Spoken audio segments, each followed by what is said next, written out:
Hello everyone, नमस्कार। Welcome to UP civil services academy. आज हम फिर से बात करेंगे ईडब्ल्यूएस एज रिलैक्सेशन के बारे में।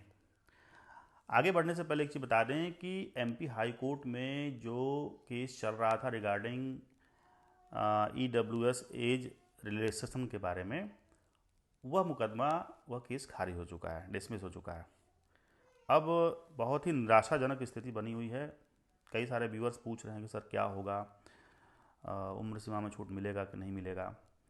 देखो, मुकदमा तो खारिज हो गया है। अब पिटिशनर के पास क्या रेमेडी है? पिटिशनर सुप्रीम कोर्ट में मूव कर सकता है और करना भी चाहिए। करेगा कि नहीं करेगा इसका कोई अपडेट नहीं मेरे पास, बट इतना बड़ा बैकअप है, इतने बड़े देश के जाने माने एडवोकेट मिस्टर कपिल सिब्बल मुकदमा लड़ रहे हैं तो जाना ही चाहिए, ऑब्वियस सी बात है।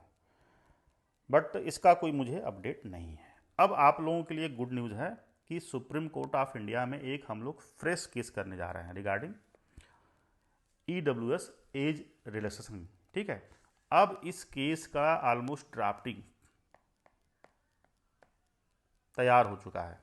ठीक है, ड्राफ्टिंग लगभग लगभग रेडी हो चुका है और देश के जाने माने वरिष्ठ अधिवक्ता मिस्टर सलमान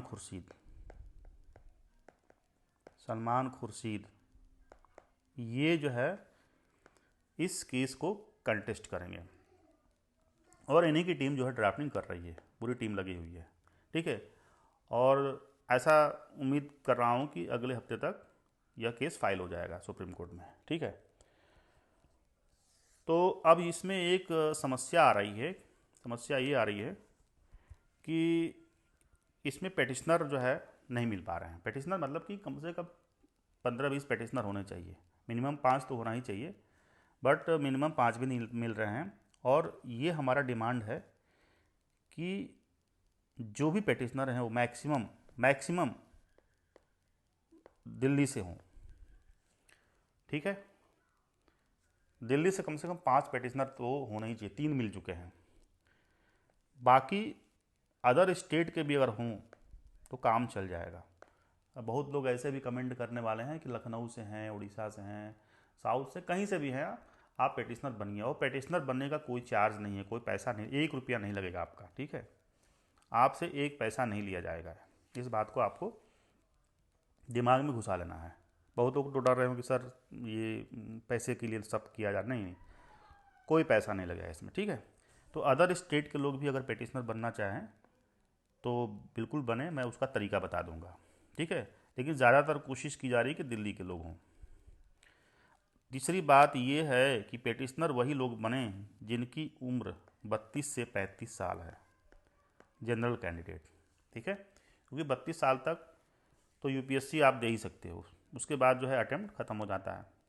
तो 32 से 35 के बीच में अगर आपका उम्र है तो आप पेटिशनर बनिए। ठीक है। तरीका ये है बनने का कि आपको एक पीडीएफ फाइल भेजा जाएगा। ये वकालतनामा का एक स्क्रीनशॉट है। ऐसा ही आपको पीडीएफ फाइल भेजा जाएगा। ठीक है। टेलीग्राम से आप लोग कनेक्ट हो जाइए। जो टेलीग्राम ग्रुप डिस्क्रिप्शन में दिया हुआ है उससे आप लोग जुड़ जाइए। वहाँ पे आप डिमांड करिए कि सर मुझे पेटिशनर बनना है। ठीक है। तो आपको उसमें 2 एडमिन हैं, मैं भी हूँ।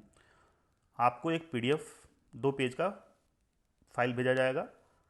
आप उसको प्रिंट आउट निकाल लीजिएगा। 1 रुपया प्रिंट आउट निकालने में लगेगा। उसको फिलअप करके फिर उसको एक अच्छे कैमरा से फ़ोटो खींच करके पीडीएफ में कन्वर्ट करके वापस हमको भेज दीजिए, उसी ग्रुप में या पर्सनली कांटेक्ट करके। और साथ में आपका आधार कार्ड का फ़ोटो कापी होना चाहिए। ठीक है।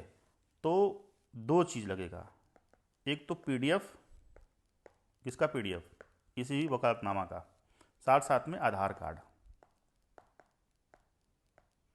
तो आधार कार्ड का फोटोकॉपी और ये कल तक मुझे आप लोग भेज दीजिए। जो बाहर के हैं, अदर स्टेट के, वो भी अगर पेटिशनर बनना चाहते हैं वो भी ऐसा करके भेज दें, क्योंकि अगले हफ्ते केस फाइल होने जा रहा है। ठीक है। अब केस फाइल हो जाएगा तो उसके बाद फिर पेटिशनर बनने का कोई बहुत ज़्यादा स्कोप नहीं रहेगा। ठीक है। आई थिंक आपको ये पांचों बातें अच्छे से समझ में आ गई होगी। तो बहुत बड़े वकील हैं, कांग्रेस के नेता हैं और ऐसा उम्मीद किया जा रहा है कि यह जब केस हम लोग का फाइल होगा तो हो सकता है कि ये लोग भी, जो एमपी हाई कोर्ट में जो मुकदमा चल रहा था आदित्य नारायण वाला, वो भी केस वहाँ पे अपील हो। जो अपील होगा तो सारे केस जो है क्लब हो जाएंगे एक साथ। तो ऐसा उम्मीद है कि वहाँ पे सलमान खुर्शीद भी रहेंगे और मिस्टर कपिल सिब्बल भी रहेंगे, दो दो वकील रहेंगे, दोनों जाने माने अधिवक्ता हैं। हो सकता है कि कांग्रेस से एक दो वकील और ऐड हो जाएं, क्योंकि ये लड़ाई जो है भाजपा और कांग्रेस के बीच में होने जा रही है। क्योंकि बीजेपी देखो आपको ईडब्ल्यूएस उम्र सीमा में छूट नहीं देगी, चाहे आप कुछ भी कर लो, कितना धरना प्रदर्शन कर लो, नहीं देने जा रही है। हाँ, बहुत बड़ा राजनीतिक कारण है। वह सिर्फ आपको वोट बैंक समझती है और आप कभी घर से बाहर निकलोगे नहीं, ना कभी दबाव बना पाओगे, ठीक है, ना आपके लिए कोई लड़ने वाला है। तो जान रहे हैं कि आप जाओगे कहाँ, भाजपा को वोट तो दोगे ही आप, भाजपा को छोड़कर कहीं जाना भी नहीं है आपको। तो बीजेपी जो है एंटी ईडब्ल्यूएस है, इस बात को आप लोग दिमाग में बैठा लो, नहीं देने जा रही है। कितना भी कोशिश करो, कितना भी धरना प्रदर्शन कर लो, किसान इतना प्रोटेस्ट किए, साल भर प्रोटेस्ट किए, तब जा कर के मोदी जो है झुके उनके सामने, वो भी नहीं झुकते। ठीक है, तो इंतज़ार करिए अगले हफ्ते का, ठीक है, जो भी होगा मैं अपडेट देता रहूँगा, बीच बीच में भी आपको मैं अपडेट देता रहूँगा। बट ये वाला काम आप लोग कर दीजिए, वकालतनामा का पीडीएफ निकाल कर उसको फिलअप करके आधार कार्ड के साथ मुझे भेजिए। ठीक है, आज के लिए इतना है, थैंक यू।